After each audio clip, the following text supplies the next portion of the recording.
We can debate this quite often down here. Scottish football is laughed at and seen as a very low standard. What do you think about that? I don't agree with that. I don't like the sneery attitude. It's not only towards Scottish football. I think there's a sneery attitude among Premier League fans to lots of other leagues. I think the French league doesn't get the respect it deserves. I think the Scottish league doesn't get the respect it deserves. And I think, look, Celtic and Rangers, when they play one another, it's one of the biggest games that you can ever watch. It's one of the biggest games of the season, most certainly. So I like that derby, but what I think we've learned over recent years is that it's no track record what you've done in Scotland in terms of translating that to the Premier League. I'm not saying it's good or bad. I'm just saying that it doesn't tell us anything. Yeah. Of course, Sir Alex Ferguson came from Scotland and became the greatest manager to have ever been employed on these shores. So there is an example of it working. But equally, Steven Gerrard won the league in Scotland, and he made a pig's ear of it all at Villa, didn't he? Yeah. So I don't think that we necessarily learn that much about a manager's ability during their time in the SPL. It's interesting because the managers who have managed in the SPL for Celtic and Rangers, who I've spoken to after they've left their club, and moved to the Premier League or moved to the Championship, whatever it may be, always talk about the pressure cooker of football in Glasgow because of the rivalry, the tension, the hatred for one another,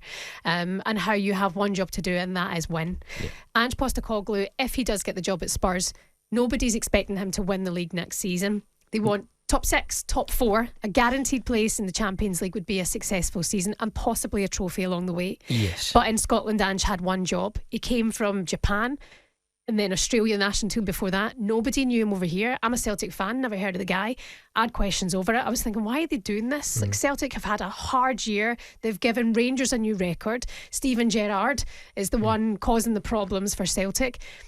And Stevie G leaves, and then Ange Postecoglou comes in to Celtic and just instilled this ethos and this happiness to the club. And I know that can only last so long, but then it just became this machine, this cycle of never-ending wins and trophy lifting and paradise back to its best. And then there was Champions League football, and in Champions League football, Celtic were impressive. Now, they finished bottom of the group, and I heard Martin Keown and White and Jordan this morning just obliterating Celtic for how poor they were in the Champions League. But again, I don't think you watch the performances, and they don't have the experience in the Champions League. I think if he had done another year with Celtic, Ange, I think you would see that experience grow a little bit more. And with that in mind, I'm surprised that he didn't.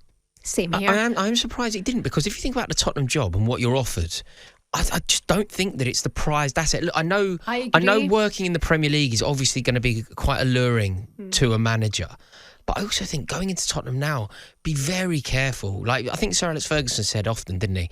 Always choose your owners. Don't choose your club, choose your owners. You've chosen Levy and Joe Lewis. Like, what are you doing? I know, but also there's what clearly Ange has done, and this is what Gerrard didn't do. Gerrard is a name. He's a household name. He's an icon of football. He could attract players of a calibre or a name who didn't perform at Rangers, right? Ange Postecoglou went to the J-League, where he's obsessed, brought in 5 players who have absolutely torn it up, and now Kyogo, the highest scorer in Scotland for the last 2 seasons, is now linked to come to Spurs as well with him to replace, say, Harry Kane, if Harry Kane goes to Real Madrid or United or whatever it may be. That's where Ange is so brilliant. Like, he identifies talent that can grow, and everyone plays this attacking football. Even if you're winning 4-0, you do not stop, and I actually think him at Spurs could work. Well, it sounds like the traditions of Tottenham, if you think about everything that Tottenham fans want, they really do believe that there is like the Tottenham way. They really do believe that there's a specific way that they play football. Yeah, I mean, and it is an all-out attack, and that's what he did at Celtic. Yes, I think the players that they adore and have adored over the years have always been that mercurial, unpredictable, forward-thinking talents. It doesn't matter whether it's Chris Waddle, Glenn Hoddle, Gareth Bale. They like David Ginola. They like that sort of player and they like that sort of football. But I just think going into Tottenham now, firstly, realistically, what can you do? Right, what's success now at Tottenham? You mentioned it when you spoke about him going there. You mentioned finishing in the top 4, or even top 5 now because it's 5 European spots. Let's say top 5.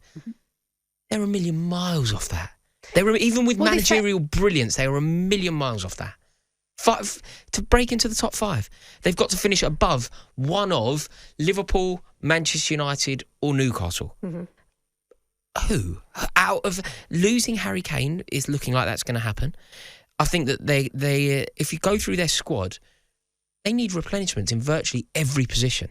And you're talking about how good he is at like plucking talent out and improving it. But that ultimately is unsustainable. Even if you get it right in one position, it's very unlikely that you're going to get it right in 5. But what Ange has done is brought it in at a very, very low budget. You know, I think he bought Kyogo for 4 million, and if they get him at Spurs, it'll be 30 million. That is the. I mean this with all due respect, though. Scoring goals, and being top goal scorer in the Scotland isn't compared to that. Yeah, I mean Chris Boyd was pinging. I know there's always a Henrik Larsson example as well, but there's also the Chris Boyd, or players that played in the Premier League, Kenny Miller. They scored goals for fun in the SPL and they really couldn't cut it in the Premier League. But there's a culture thing that comes with Ange Postecoglou. I think with Antonio Conte coming in, it was that he's a winner, right? You're bringing in a serial winner. Ange is not a serial winner. He is in Scotland, but that is it. But he brings this culture, and everybody seems to sing from the same hymn sheet. We knew that at Spurs that wasn't the case, and you're right, Daniel Levy's a different beast.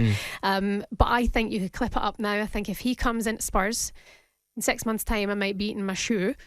But I think you will see all-out attack and a very different Spurs side with a manager who's just so integrated into his squad and gets everybody appreciating what he's doing and everybody moving in the right direction. Do you think it's problematic for him that he's going to be going in there sort of knowing that he wasn't first choice? Like they wanted Nagelsmann at one point, didn't they? And I don't even know if you'd say he's second or third choice. Do you think there's a sort of panic from Daniel Levy? They've gone for Postecoglou. Does that almost puts him in a standing start, doesn't it? Yeah, and it's one of those things where he could regret it as well.